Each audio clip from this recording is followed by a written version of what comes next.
Oke, tidak begitu jauh dari Kengkop atau makam Belanda, ataupun juga di dekat Masjid Seribu Tiang Kota Jambi, ada sebuah peninggalan tempat air bersih di zaman Belanda, yaitu dibangun tahun 1928.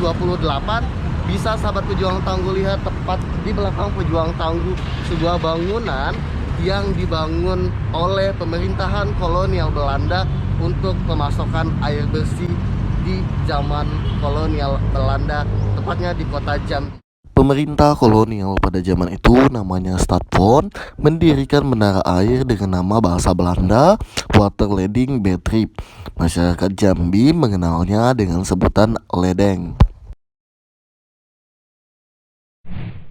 Pada bangunan utama tertera bahwa menara tersebut dibangun pada tahun 1928 oleh kolonial Belanda sebagai tempat untuk instalasi penyimpanan dan penyaringan air. Menara ini terdiri dari 3 buah bangunan. Satu buah bangunan yang paling tinggi yaitu 3 tingkat merupakan bangunan induk, dan 2 buah bangunan yang lebih rendah yaitu 2 tingkat yang terletak di samping kanan dan kirinya dengan luas bangunan berdiameter 936 meter persegi dan tinggi menara 24,150 meter. Sahabat pejuang tangguh, ini adalah ruang pembumbu bahan kimia. Jadi ada beberapa proses untuk menjadikan air jernih yang bisa dipasokkan kepada warga-warga di kota Jambi, tepatnya pada masa pemerintahan kolonial Belanda di kota Jambi. Selain digunakan untuk menyalurkan air ke beberapa rumah, menara itu juga dimanfaatkan oleh para tentara Belanda untuk memantau gerak-gerik warga pribumi atau siapa saja yang melewati Sungai Batanghari melalui celah-celah jendela yang ada pada bangunan menara utama.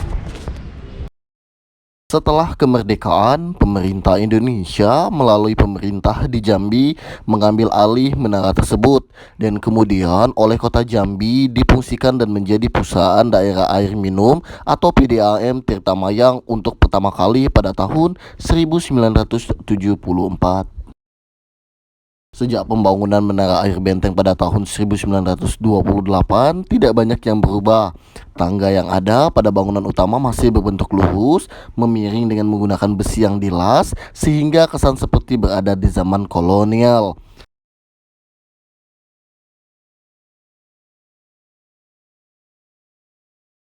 Menara yang terdiri dari atas 3 bangunan tersebut kini sudah tidak digunakan lagi, mengingat bangunan yang sudah termakan usia serta instalasi-instalasinya sudah banyak yang rusak, sehingga apabila diperbaiki akan memakan dana yang cukup besar.